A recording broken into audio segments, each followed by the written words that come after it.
Moisturiser, body oil, makeup remover, night oil, massage oil আৰু skin cleanser plus আপুনি lotion. So ইমানখিনি কাম আমি কৰিব পাৰো এটা তেলেৰে। আপোনালোকে থাম্বনেলত দেখা পাইছে এটা তেল আমি যদি ইউজ কৰো তেতিয়াহলে আমাৰ কেনেকৈ ইউজ কৰিব লাগিব সেইখিনি মই কম। এটা তেল ইউজ কৰিলে আপুনি বহুতখিনি তাৰ পৰা আপুনি প্ৰফিট ল'ব পাৰে। সো তেলটো কেনেকৈ ইউজ কৰিব এতিয়া মই জনাম আপোনালোকে। আৰু তেলটো কি তেল হয় মই এইটো আপোনালোকক কম। দুটা কোৱালিটি আছে আপোনালোকে মই দেখাই দিছো আপোনালোকক। এইটো চাব আপোনালোকে জনসন বেবি অইল। আপোনালোকে ট্ৰান্সপাৰেণ্টটো ল'ব, যিটো ট্ৰান্সপাৰেণ্ট অইল। এটা আছে আপোনাৰ অকমান ৰঙচুৱা টাইপৰ, সেইটো অইল ইউজ নকৰিব, ট্ৰান্সপাৰেণ্টটো ল'ব। এইটো সাংঘাতিক ভাল পাব ইউজ কৰি।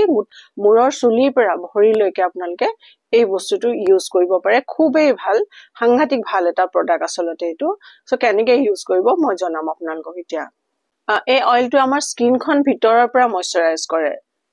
আপুনি এবাৰ লগাই পেলাই গম পাব স্কিনখন। যেতিয়া আপুনি গা ধুই আহিব তেতিয়া আপুনি গোটেই বডিতে যদি অকণমান লগাই লয় দেখিব আপোনাৰ ঠাণ্ডাৰ দিনৰ যিটো প্ৰভাৱ, যিটো স্কিনখন ডাল হৈ যায়, যিটো বেয়া হৈ যায় আমাৰ, সেই বস্তুটো নাথাকে। এই ডালনেছটো নাথাকে স্কিনৰ পৰা। আপুনি এবাৰ ইউজ কৰিলে আপোনালোকে গম পাব।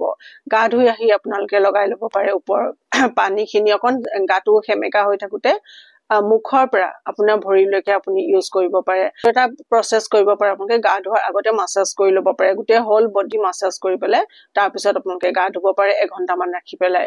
তেনেকেও এটা ভাল ফল পাব। কিন্তু গা ধোৱা উঠাৰ পিছত আকৌ কেইটোপালমান লৈ পেলাই গোটেই গাত আপুনি ভালকে লগাই দিব।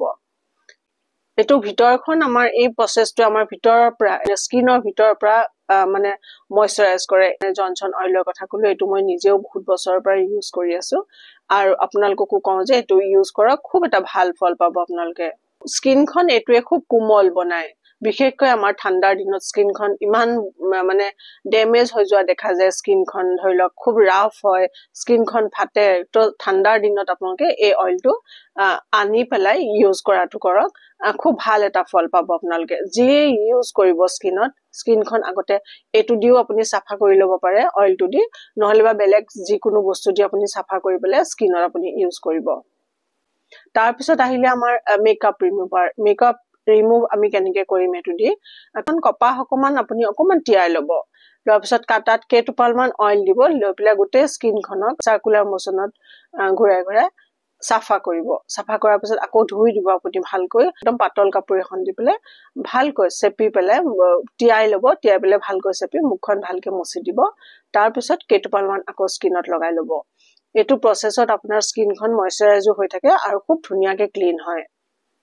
ক্লিনিং আৰু এটা প্ৰচেছত কৰিব পাৰে আপোনালোকে। ধৰি লওক মেকআপ লগাই আহিছে, মেকআপ লগোৱাৰ পিছত আপুনি মুখখন এনেই পানী দি ধুই ল'ব। ধুই লৈ পেলাই অইলটো ভালকে মাছাজ কৰিব স্কিনত। মাছাজ কৰাৰ পিছত কাপোৰ এখন তিয়াই পেলাই ভালকে, কোমল টাৱেল এখন তিয়াই পেলাই খুব ভালকে চেপি পেলাই মোহাৰি দিব। দেখিব যে চব ডাৰ্ট মেকআপ গোটেইবোৰ আপোনাৰ আঁতৰি গৈছে আৰু স্কিনখন একদম ধুনীয়া চাফা হৈ গৈছে। তাৰপিছত আপোনালোকে ইউজ কৰিব পাৰে লিপ কেয়াৰ হিচাপে। লিপছত লগাই পেলাই অকণমান মাছাজ কৰি থৈ দিব। ওঠৰ স্কিনখন সাংঘাতিক কোমল হ'ব। আপুনি দেখিব এবাৰ বা দুবাৰ লগোৱাৰ পিছতে মানে ওঠৰ স্কিনখন একদম কোমলীয়া হৈ গৈছে আৰু ওঠৰ যিটো ফটা ভাৱ, যিটো ফাটে আমাৰ ঠাণ্ডাৰ দিনত, সেই ভাৱটো একেবাৰে নাইকিয়া হৈ গৈছে। আৰু এটা কাম কৰিব পাৰে, তেলটো ধৰি লওক লগালে বেছিকে যদি প্ৰব্লেম হৈছে স্কিনত, বেছিকে যদি ফটা ভাৱটো আছে, তেলটো লগাই পেলাই অকণমান দেৰি থৈ দিলে, থৈ পেলাই চেনিটো অকণমান গুড়ি কৰি ল'ব। লৈ পেলাই ওঠত অকণমান চেনিটো স্ক্ৰাব কৰিব চেনিৰে। তেলৰ ওপৰতে অকণমান স্ক্ৰাব কৰিব, কৰি পেলাই কোমল কাপোৰ এখন তিয়াই পেলাই উনকেইটা মুচি দিব। দেখিব স্কিনখন একদম ফটা যিবিলাক আপোনাৰ স্কিন আছে সেইবোৰ গুচি যাব আৰু স্কিনখন একদম আপোনাৰ কোমলীয়া হৈ যাব। এই প্ৰচেছটোৱে ওঠৰ স্কিনখন সাংঘাতিক ছফ্ট আৰু চাপল কৰে। এইটো ইউজ কৰি চালে আপোনালোকে গম পাব। আৰু এটা আপোনালোকে ইউজ কৰিব পাৰে হেয়াৰ চিৰাম হিচাপে। ফ্ৰিজি হেয়াৰ থাকে জেনেৰেলি, আমি শ্বেম্পু কৰাৰ পিছত চুলিখিনি জলৈ তলৈ গুচি যায়, ফ্ৰিজি হৈ যায়, সেইটো দেখিবলৈ বেয়া লাগে। সেই বস্তুটোত আপোনালোকে ইউজ কৰিব পাৰে। কেইটোপালমান হাতত লৈ পেলাই চুলিখিনি সেমেকি থাকোতে অকণমান চুলিখিনিত মোহাৰি দিলে, ভালকে অকণ মাছাজ কৰি দিলে, দেখিব আপোনাৰ সেই ফ্ৰিজি হেয়াৰৰ প্ৰব্লেমটো আপোনাৰ নাইকিয়া হৈছে। নেইল আৰু কিউটিকেলত আমাৰ কেনেকৈ কাম কৰে নখত আপুনি যদি মাসাজ কৰে কিউটিকেলত মাসাজ কৰে তেতিয়াহলে খুব সফট নখকেইটা কিউটিকেলকেইটা খুব সফট নখকেইটা হেলদি হ'ব আৰু মজবুত হ'ব নখবোৰ জেনেৰেলি কেতিয়াবা ভাঙি যোৱা দেখা যায় কিন্তু কিছুমান ভিটামিনছৰ কাৰণে জেনেৰেলি হয় ভিটামিনছৰ ডেফিচিয়েন্সি কাৰণে হয় বা খুব পানী চুলেও হয় কিন্তু সেই প্ৰবলেমটো আপোনালোকৰ নাথাকে তাৰ কাৰণে আপোনালোকে আৰু এটা কাম কৰিব নখৰ কাৰণে কি ভিটামিন খাব লাগে হেতু মন কৰি পেলাই হেতু খোৱাটো কৰিব তাৰ পিছতহে এই প্ৰসেসটো কৰিব মই আপোনালোকক ইয়াত এটা কথা কওঁ মই যেহেতু যিবোৰ আপোনাৰ হেলথ ৰিলেটেড যিবিলাক ভিডিঅ' দিও আপোনালোকৰ সাকে ইন্টাৰেষ্টটো অকমান কম স্কিনত ইন্টাৰেষ্টটো অকমান বেছি হেয়াৰত অকমান বেছি ইন্টাৰেষ্টটো সো মই আপোনালোকক এটো জনাম যে আপোনালোকে হেলথটো আগতে ঠিক কৰি ৰখাটো খুবেই দৰকাৰ সো মোৰ হেলথ ৰিলেটেড ভিডিঅ' বিলাক আপোনালোকে মিস নকৰিব হেবিলাক চাব হেলথটো ঠিক থাকিলেহে কিন্তু আপোনাৰ স্কিন ঠিক থাকিব আপুনি যদি অসুখীয়া হয় কিবা কাৰণে আপুনি স্কিনত যিমান ভাল প্ৰডাক্ট লগাওক মই আগতেও সাকে এই কথাটো কৈছো আপোনাৰ স্কিনখনত কেতিয়াও গ্লো নাহে কেতিয়াও আপোনাৰ হেলদি নহয় স্কিনখন আপোনাৰ মেইনটেইন কৰাৰ আগতে আমাৰ হেলথটো মেইনটেইন কৰাটো খুবেই জৰুৰী সো হেলথটো ভাল ৰাখিব তেতিয়া স্কিন অটোমেটিক্যালি ভাল হৈ যাব জনসন বেবি অইলটো আপোনালোকে বডি মাসাজ হিচাপে মাসাজাৰ হিচাপে আপোনালোকে ইউজ কৰিব পাৰে বডিত মাসাজ কৰিব পাৰে খুব ৰিলেক্সিং লাগে যেহেতু মানে অইলটো খুব কোমল আপোনালোকে ইউজ কৰিলে গম পাব যোনসকলে ইউজ কোনে বাৰু ইউজ কৰে মোক কমেন্টত জনাবচোন মানে সাংঘাতিক কোমল তেলটো তো হেতু কাৰণে যেতিয়া আমি বডিত মাসাজ কৰো খুব ৰিলেক্স লাগে আৰু স্কিনটো খুব সুন্দৰ হয় সো আপোনালোকে এটু বডি মাসাজ হিচাপে মাসাজাৰ হিচাপে আপোনালোকে ইউজ কৰিব পাৰে বডিত যেতিয়া আপুনি মাসাজ কৰে বডিটো খুব আমাৰ ৰিলেক্স হয় আৰু স্কিনখন সাংঘাতিক ব্ৰাইটনেস এটা আনি দিয়ে আৰু এটা আমাৰ গৰত ঠাণ্ডাৰ দিনত ভৰি হাতবোৰৰ স্কিনবোৰ খুব বেয়া হৈ যায় ইয়াত এটা মই আপোনালোকক প্ৰসেস কওঁ ইয়াৰে আপোনালোকে এটা সুন্দৰ লোশন বনাই লব পাৰে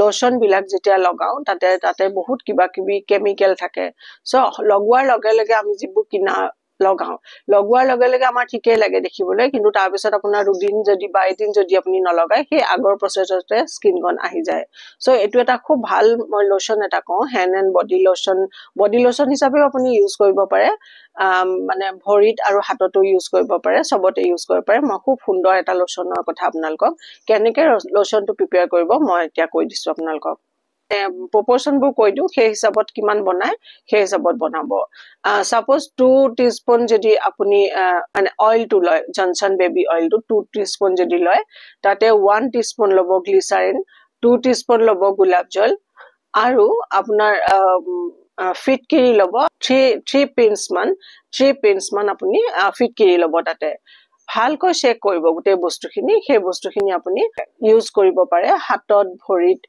গুটে বডিটো ইউজ কৰিব পাৰে অকমান ষ্টিকি লাগিব কিন্তু একো নাই তাৰ কাৰণে কিন্তু আপুনি ভাল এটা ৰিজাল্ট পাব কি লব বস্তুকিটা আকৌ কৈ দিছো কি বেবি অইলটো লব 2 টিস্পুন 1 টিস্পুন লব আপুনি গ্লিসাৰিন 2 টিস্পুন লব গোলাপ জল আৰু 3 পিন্স লব আপোনাৰ ফিটকিৰি এখিনি বস্তু ভালকৈ মিলাই পেলাই থৈ দিব বহুত দিন ৰাখি থব পাৰে একো নহয় অলপ অলপকে বনোৱাই ভাল বহুত দিনও আপুনি ৰাখিব পাৰে তেনেকৈ একো কথা নাই কিন্তু অলপ অলপকে বনাই লব এখিনি বস্তু ভালকে চেক কৰি পেলাই আপুনি থৈ দিব আপোনাৰ গা ধোৱাৰ পিছত আপুনি হাতে ভৰিয়ে গুটে বিলাকতে লগাব পাৰে খুব এটা ভাল পাব খুব এটা ভাল এফেক্ট পাব আপোনালোকে আৰু এটা কথা মই ইয়াতে কওঁ লগোৱাৰ আগতে পেষ্ট টেষ্ট কৰি লব আপোনালোকে ধৰি লওক একো প্ৰবলেম নাই যেটো আমাৰ অইলটো হেতুত একো প্ৰবলেম জেনেৰেলি নহয় 99% মানুহৰ মানে সুট কৰে স্কিনত যেহেতু বেবিৰ কাৰণে বনোৱা হয় 99% মানুহৰ স্কিনত সুট কৰে